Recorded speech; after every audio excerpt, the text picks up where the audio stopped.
mbokku téléspectateurs yi ñu suivre sur la TMS TV mbokku internautes yi c'est un plaisir de vous retrouver ñu ngi fii à la FIARA FIARA 2021 alors ñu rencontrer le directeur général le Pape Abdou Fall ñu mu jiite léegi FIARA bi ñu nekk nag 21e édition Pape Abdou d'abord ñu ngi lay nuyu di la dalal sur la télévision TMS TV.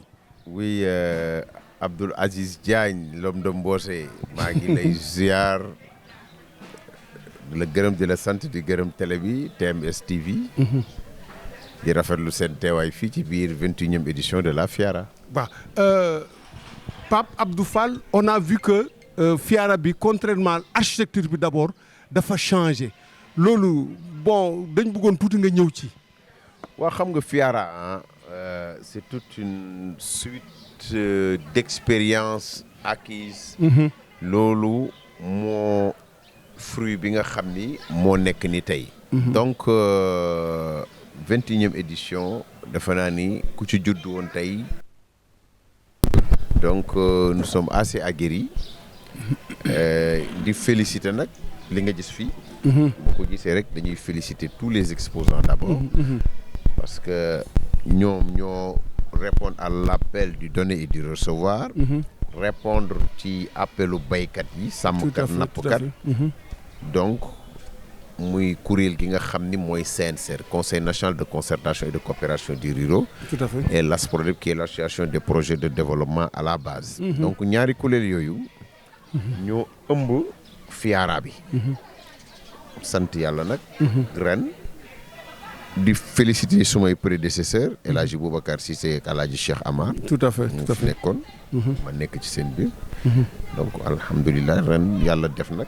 ma yor direction générale bi. waaw mais nag. yor ko taxul. ma écarter kenn dafa naa ni ñoom ñu ngi fii. nekk sama wet. di ma conseiller. di la gunge di ma jàppale di ma gunge. tout à fait ba loolu tey moo jur changement bi ngeen di ci FIARA.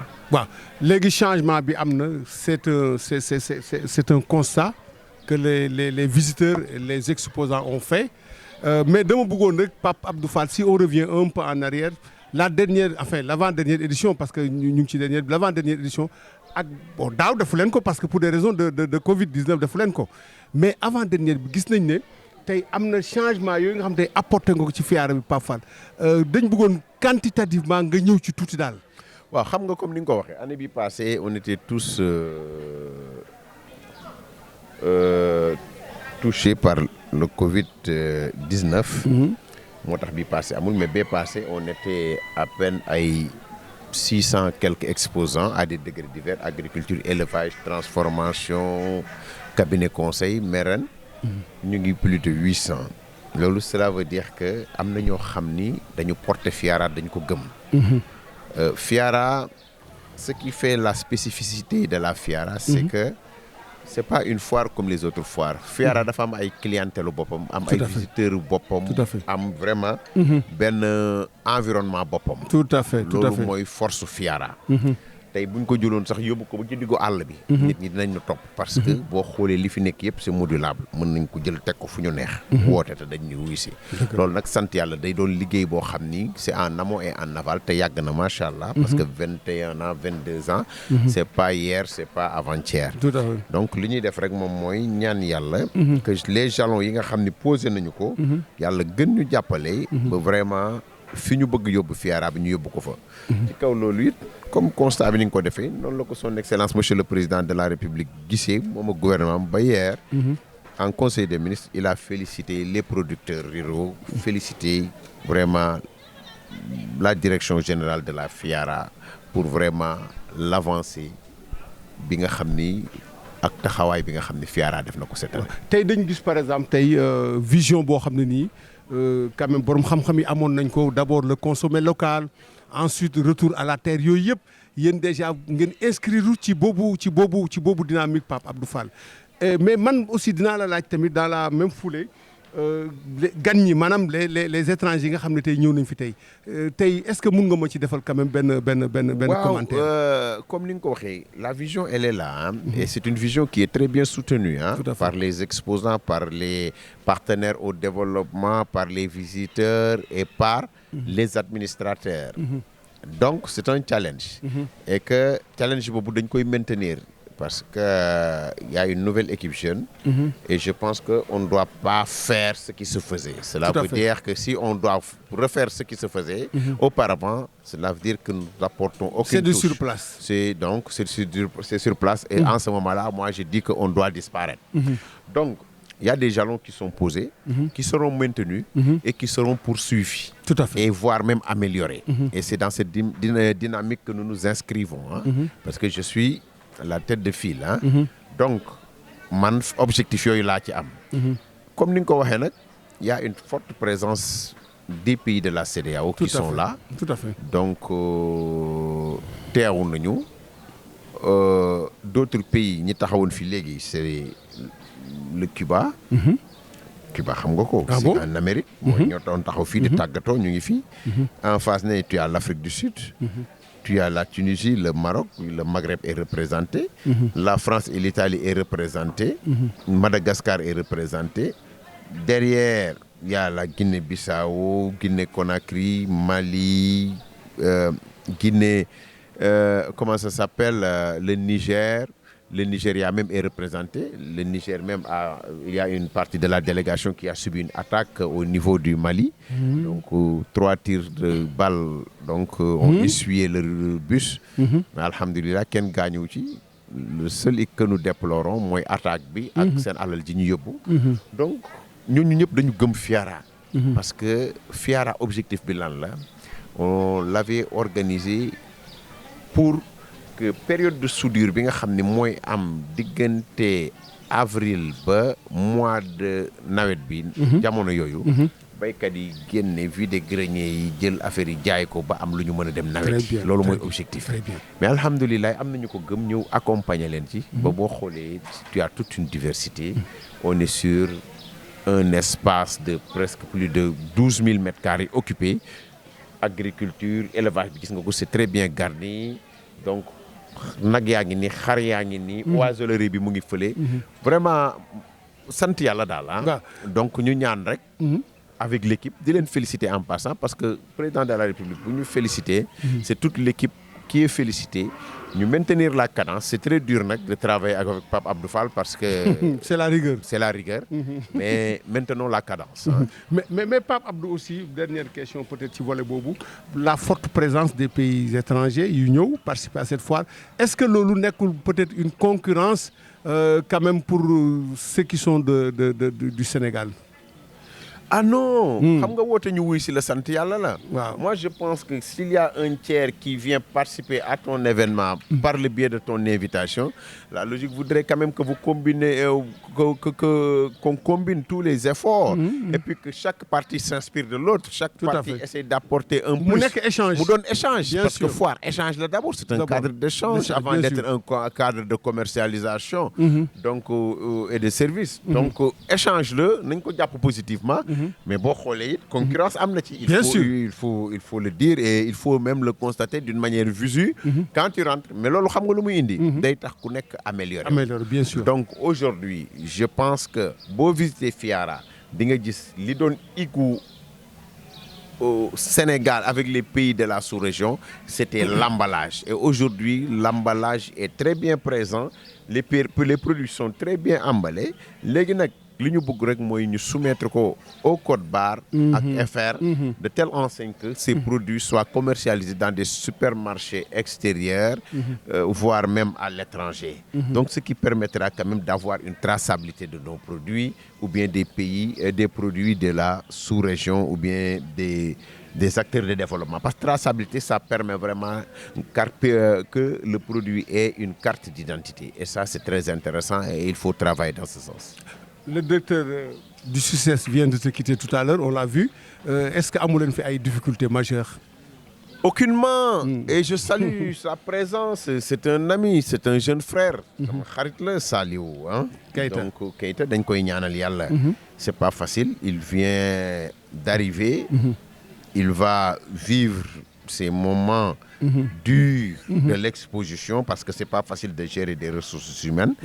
Donc, mais je pense que il a eu un petit test avec la FIARA, il a vécu, il a vu et il a eu à partager des moments de bonheur et de difficulté avec nous. Donc cela lui permettra quand même d'avoir une idée de ce qui l'attend en marge de la prochaine FIDAK. Et je pense qu'il sera assez outillé avec son équipe parce que l'équipe du CCS est là. Donc lui, c'est un nouveau leader, un nouveau dirigeant. Donc je pense qu'il va bénéficier de l'expertise de ses collaborateurs, de ses hommes de confiance pour pouvoir relever les défis. Mais ñu ngi koy gërëm di ko sant taxawaay bi rafet na sa présence bi mu taxawee ci biir FIARA mosuma ko gis yàgg naa fi def parce que j'ai fait machallah 22 ans de FIARA mais taxawaay bi mu am nii man mosuma ko gis ci bi ñu fi dikkee ba léegi que directeur u CICES taxawee ko daan nañu jëflante bi rafet mais marquer sa présence être là en permanence ah non ça c'est à féliciter à encourager et puis chapeau. La dernière question sera posée au promoteur de lutte que vous êtes, le président des promoteurs, parce que Pape Abdou Fall on avait constaté que dans le passé da nga fi daan def ay signature de contrat ay face à face. Est-ce que cette fois-ci on peut s'attendre à ce que événement bu mel noonu quand même nga mun ko fi indi parce que tu es vraiment sur un combat Papa Sow contre Siteu loolu pour les amateurs de lutte. waaw jërëjëf Aziz dama ne woon du ma wax ci waxee làmb sax mais comme ni nga ko xamee je viens d'être porté à la tête d'une direction générale qui est la FIARA. Donc am na loo xam ne mënoon naa ko wala sañoon naa ko. mënatuma ko sañatuma ko. Ah bon? Donc je pense que ma première. mais lu tax Pape Abdou Fall yow tamit. Ma première mission c'est faire la différence des cadres et des environnements. J'ai eu à le faire. Mais ça rentre dans le cadre d'une animation aussi, Pape Abdou Fall. Ça rentre dans le cadre d'une animation. Wow. Mais comme ni ma la ko waxee ak ni nga ko xamee ça c'est un combat qui est très sensible. Wow. Donc moi je préfère que après la FIARA ma wut un autre cadre. Mais problème de sécurité ngay xalaat quoi. Non du question de sécurité. Ah déet Pape Abdou Fall si tu me dis que ne bon un autre cadre nangam dafa mel ni yow sécurité ngay ragal yow dama daan gis nga daan soulever ay montagnes Pape Abdou Fall. Waaw on soulève des montagnes. Wow. Mais par principe je préfère quand même garder la FIARA. Donc ni mu mel ni. bu ma paree demaat solaat beneen casquette. daal di dem ci beneen liggéey quoi. maa ngi leen di nuyu Siteu di nuyu Papa Sow di nuyu le monde de la lutte. Voilà, depuis un certain temps, je suis en retrait. Donc c'est parce que je suis un peu submergé par le travail, mais je suis toujours dans le milieu, voilà. Mais gars yi promoteur ñu ngi bousculé wu ci mbëri di teg lay avance Pape Abdou Fall. En tant que président na yow tamit gars yi yaa ngi ne tekk Pape nu mu demee noonu. Mais néew ma tekk loolu laa doon ñaan yàlla tu sais revisiter un peu mes sorties. C'était un appel au retour de Gaston, au retour de Luc Nicolaï, là. etc. Ouais. Mais ñaan gu yàlla nangu la. Mais dañ ciy sant yàlla. Dëgg la. Man je ne peux pas tout faire Gaston ne peut pas tout faire Luc ni Aziz génn na mais mu ngi jàppale lamb c'est à saluer. loolu lañ doon wut rek. man xam nga bi may dugg ci yenn lamb yi. parce que gars yi dañu demoon. mais man mosuma ci woon dugg. léegi loolu dina ma permettre as wecc si ma am ma daal di koy dugal ci mbay mi sàmm geeg napp gi dem def leneen rek bu ma waree tëgg benn ma tëgg wala benn wala ñaar rek du dëgg. y a plusieurs choses pour occuper la jeunesse. Alors donc diversion il faut quand même qu'on fasse une diversification quoi. Donc aujourd'hui ma noble mission aujourd'hui c'est d'inciter les jeunes à investir dans l'agriculture, l'élevage, la transformation, entre autres. Pourquoi? Parce que avec ça, tout est possible. Mais c'est vraiment Pape Abdou Fall à vous entendre, c'est comme si da nga xaw a jël recul par rapport à parce que heure bi daan na fekk au moins nga table sur plusieurs combats. Ren vraiment nga ne da ngay bàyyi ñu tëgg combat yi. Aziz bu may indil benn problème man li ma wax dafa leer dama ne. Waaw. am naa Siteu Papa ak Sow. waaw loolu kañ la sax rappelé ñu date le 1er août la incha allah. Le 1er août waaw j'ai largement le temps. incha allah bu ma paree FIARA ma daal di ciy dugg préparé ko. dëgg la du dëgg. dama ne la je te renvoie dans mes sorties passé, c'était inciter les acteurs qui étaient là, les promoteurs, à venir revenir. Ils sont revenus. Mais nag bu ñu ñëwee dañuy bàyyi ñu daal di dóor.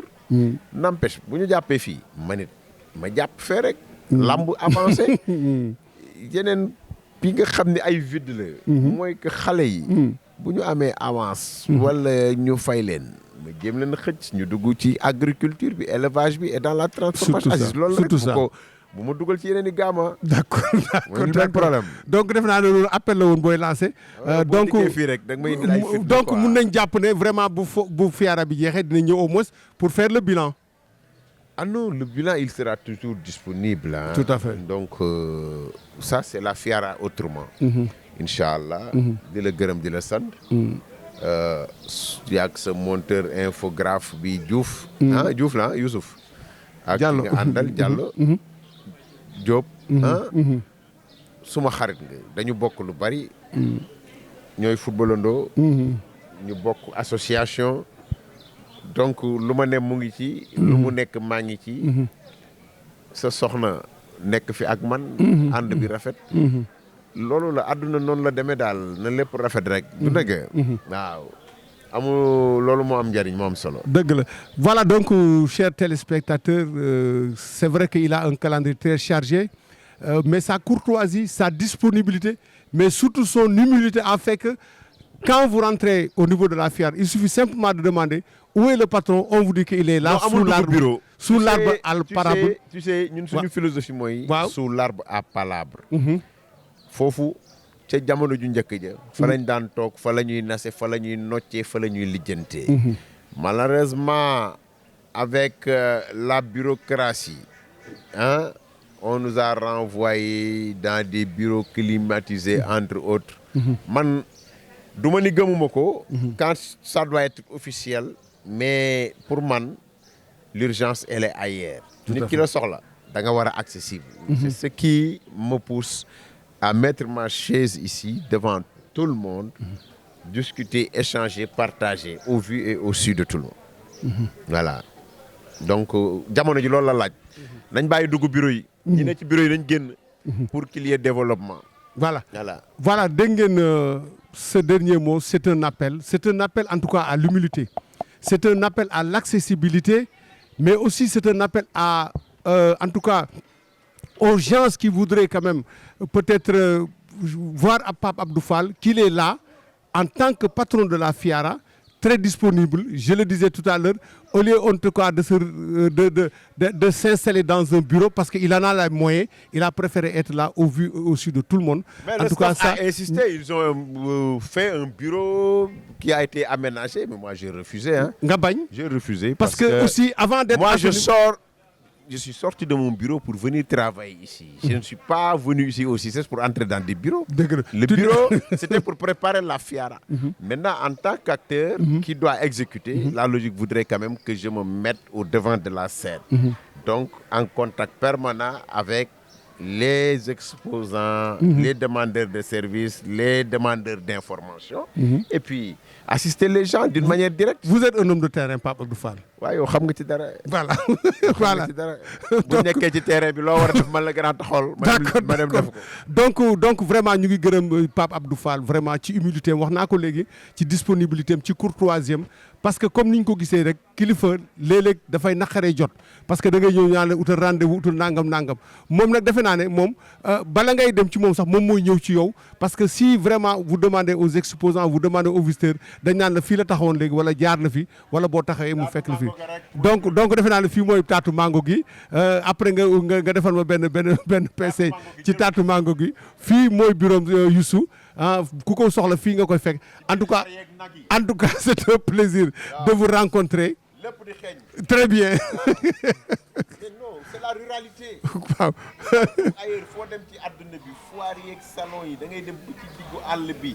gars yi installé fa ay tentes. voilà on sort de la bureaucratie on sort de la bureaucratie on sort des bureaux ñëw toog exposé wu. Et je demande à tout le monde de le faire. Alors devenez accessible Tout à pour fait. résoudre les problèmes. Hein. Écoutez les gens. Écoutez les gens. Et Essayez de régler leurs problèmes. Oui. Pour les écouter, Il faut que vous soyez accessible. solutionner Oui, oui, un oui. problème. Oui. Il faut que vraiment que tu sois open, que tu sois accessible. Mais si vraiment c'est toute une procédure pour rencontrer une personne, pour même l'appeler, mais écoute, je ne dis pas que tu n'auras pas de résultats, mais quand même tes résultats seront limites, quoi. Voilà. Merci donc, amis téléspectateurs. C'est vrai que nous allons le quitter momentanément, mais nous nous retrouver à la fin de cette fiara pour peut-être faire le bilan. Mais aussi, on retrouvera le président des promoteurs de lutte qu'il est pour parler avec lui, bien sûr, de lutte. C'est vrai qu'on a fait un focus sur ce combat qu'il a déjà calé entre Papa Sow et Siteu, mais nous reviendrons en tout cas sur Pape Abdou Fall mu waxtaan ak ñun ci làmb ji parce que nag defe naa ne tey quand même c'est plusieurs années de présence dans la lutte gis nañ ko ci ay grandes affiches mais dafa mel ni daal dafa xaw a teggi tànkam tuuti pour d'autres priorités pour d'autres priorités mooy indi benn problème quoi Aziz mooy indil benn problème quoi pour d'autres activités Aziz bu ma indil benn problème teggiwuma heure bi daan na fekk non combat yi jolli waaw dama ni man daal benn combat laa log waaw mbas mi moo ma da nga xaar ba mu rees ba pare mbas mee ma jàpp ni mu jàppe ñëpp waaw li ma yor nag bala ma cee teg lenn dama ko yàbbi ba pare wax day leer caterpillar sax bu ma puusoon du tax ma puus fi ma taxaw d'accord du ma fa jóge jërëjëf waaw yéen ñi ngeen di def rek dugal ngeen promoteur yëpp ba génn nañ làmb ji fekkee rek da ngeen a ñëw pour génne ma làmb ji wax leen ma ko doo génn voilà donc restez scotchés sur la TMS TV. Nous allons maintenant continuer le reportage